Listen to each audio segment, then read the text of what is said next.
Ok, donc on va voir comment faire tout le processus d'ajustement linéaire sur tableur.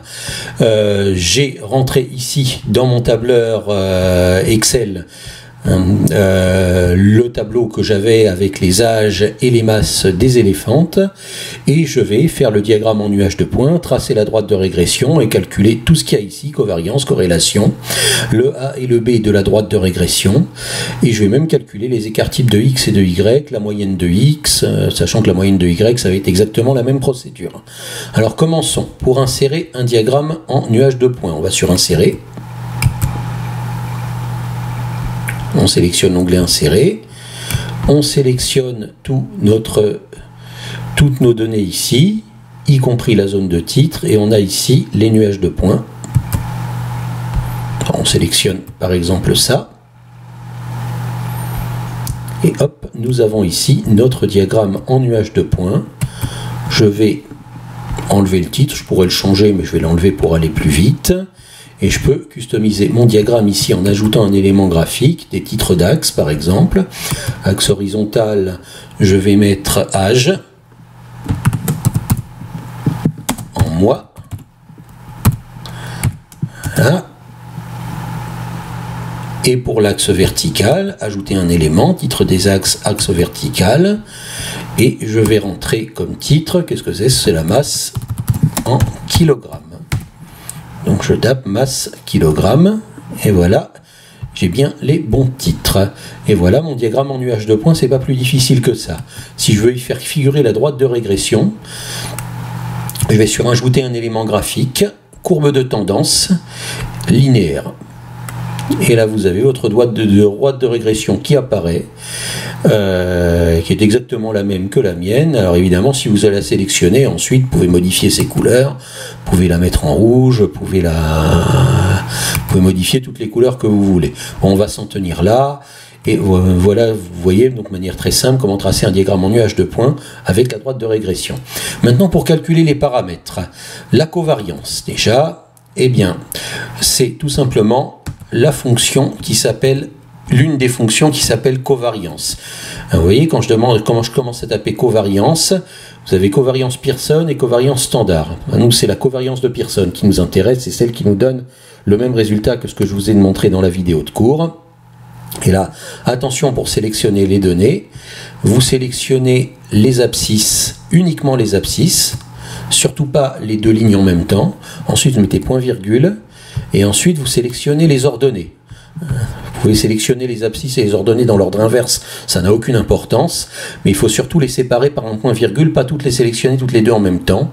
On appuie sur entrée, et voilà la covariance qui est la même que celle qu'on avait obtenue auparavant.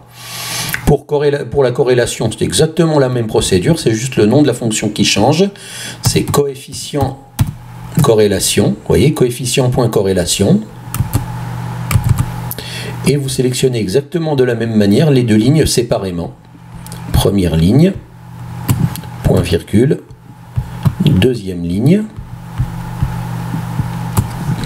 Vous fermez la parenthèse, vous appuyez sur entrée, et voilà, le calcul du coefficient de corrélation est automatique, précis et immédiat. Maintenant, pour avoir le A et le B de la droite de régression, la droite de régression c'est Y égale AX plus B, et ce A et ce B, je vais demander au tableur de me les calculer, comme j'avais demandé aussi à la calculatrice de me les calculer dans d'autres vidéos. Alors, vous avez la fonction, et la fonction qui va nous intéresser, c'est la fonction droite rég.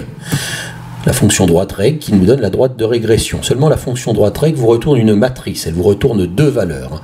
Il va falloir donc qui sont tout simplement A et B. Il va falloir donc lui dire, je veux ici la première valeur de la fonction droite rég qui va correspondre à notre A, et ici je veux la deuxième valeur de la fonction droite rég qui va correspondre à notre B. Alors comment je vais dire ça? Pour sélectionner des valeurs dans une matrice, je me sers de la fonction index. Donc je tape égal index, parenthèse, droite rég.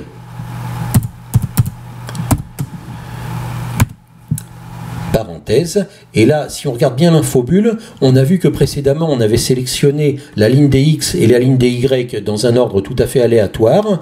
Là, par contre, l'ordre n'est plus du tout aléatoire. Il faut d'abord sélectionner les Y et ensuite les X. Comme on nous l'indique ici sur l'infobule, c'est les Y d'abord et les X après pour la droite de régression. Donc là, ça a une importance. Donc on va d'abord sélectionner les Y. Parce qu'on dit que c'est la droite de régression de Y en fonction de X. C'est de là que vient la logique de mettre les Y d'abord dans ce cas-là.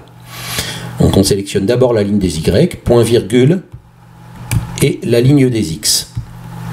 Voilà.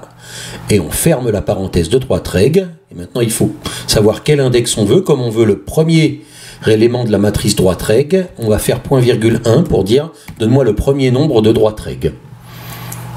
En entrée, on obtient le 14,869 qu'on avait déjà obtenu par d'autres méthodes. Et pour B, pour obtenir le B, c'est exactement la même chose. On va juste lui dire, donne-moi le deuxième élément de droite rég. Donc si je regarde ce que j'avais mis, la formule ici que j'avais rentrée pour le A, pour le B, je vais juste remplacer le 1 par 2. Je le retape, égale index pour dire que je vais sélectionner un élément dans une matrice. Parenthèse, droite rég, qui est le nom de ma matrice. Parenthèse, on sélectionne les Y d'abord, point virgule, et les X ensuite, et surtout pas dans un autre ordre. Voilà, vous fermez la parenthèse et vous mettez point virgule 2 pour dire que vous voulez le deuxième élément de la matrice droite rég qui va correspondre à notre B. Alors normalement c'était 117. Et voilà, c'est bien 117. Donc on a notre équation y égale à x plus b, qui dans ce cas-là est y égale 14,869x plus 117. Enfin à peu près égal, hein. J'ai enlevé quelques décimales. Voilà. Ok, maintenant l'écart type de x. Si je veux juste l'écart type de x, mettez égal écart type. Alors écart se termine par un t et type commence par un autre t. Et on a fusionné les deux t, Excel a fusionné les deux t, donc vous avez soit Pearson, soit standard. On choisit Pearson, écart type. Si vous voulez l'écart type de x, vous sélectionnez juste la ligne où il y a x. Donc vous allez avoir ici l'écart type des âges, 204,93. Et l'écart type de y, exactement la même procédure. Écart type égale écart type point Pearson. Voilà. Dans d'autres tableurs que Excel, je crois que vous n'avez pas besoin de mettre le point Pearson. Écart type ou covariance, ça suffit. Voilà. Et donc, si vous voulez les Y, vous allez sélectionner la ligne des Y. Et voilà votre écart type de Y qui correspond à ce que je vous avais donné, aux valeurs que je vous avais données dans la vidéo sur la droite de régression. Bon, la moyenne des X, c'est tout simplement la fonction moyenne, puisqu'il ne s'agit pas d'une moyenne pondérée.